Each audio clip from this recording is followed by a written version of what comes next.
Interior start చేసే ముందు ఈ క్వశ్చన్కి ఆన్సర్ తెలియకపోతే మీ ప్రాజెక్ట్ మధ్యలో ఆగిపోతుంది. అంటే ఎస్ చాలామంది క్లయింట్స్ ఫస్ట్ చెప్పేది ఏంటంటే, సార్ బడ్జెట్ ఫ్లెక్సిబుల్ ఉందని. కానీ నిజం చెప్పాలంటే ఫ్లెక్సిబుల్ బడ్జెట్ అంటే అన్క్లియర్ బడ్జెట్. బడ్జెట్ ఎలా డిసైడ్ చేయాలంటే మీ లైఫ్ స్టైల్ని బట్టి, మీ రొటీన్ని బట్టి, మీ ఇల్లు సెల్ఫ్ యూజా లేదా రెంటల్ పర్పసా, డైలీ ఇంట్లో కుక్ చేస్తారా లేదంటే మీ మేడ్ కుక్ చేస్తుందా, స్టోరేజ్ ఎక్కువ కావాలా స్టోరేజ్ మినిమల్గా కావాలా. ఎగ్జాంపుల్ చెప్తా. సెల్ఫ్ యూజ్లో వార్డ్రోబ్స్, కిచెన్, బెడ్ క్వాలిటీలో అస్సలు కాంప్రమైజ్ చేయకూడదు. కానీ రెంటల్స్లో luxury laminates and hardware waste. జనరల్గా ఒక థంబ్ రూల్ ఫాలో అవుతాం. ఫర్నిచర్ కార్పెంటరీకి 40%, సివిల్ ఫినిషింగ్కి 30%, ఎలక్ట్రికల్ లైటింగ్కి 20%, ఎమర్జెన్సీ బఫర్ 10%. ఎమర్జెన్సీ బఫర్ అనేది మోస్ట్ ఇంపార్టెంట్. ఈ పర్సంటేజ్లో మీరు బడ్జెట్ కానీ డివైడ్ చేసుకుంటే మీకు ప్రాజెక్ట్ చాలా సాఫీగా జరిగిపోతుంది.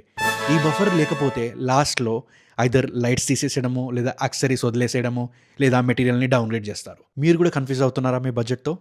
కామెంట్ చేయండి, ఫాలో అయిపోండి. మీకు చాలా క్లియర్గా ఎక్స్ప్లెయిన్ చేస్తాను. నెక్స్ట్ వీడియోలో 2 BHK ఇంటీరియర్లో మనీ ఎక్కడ వేస్ట్ అవుతుందో చెప్తాను.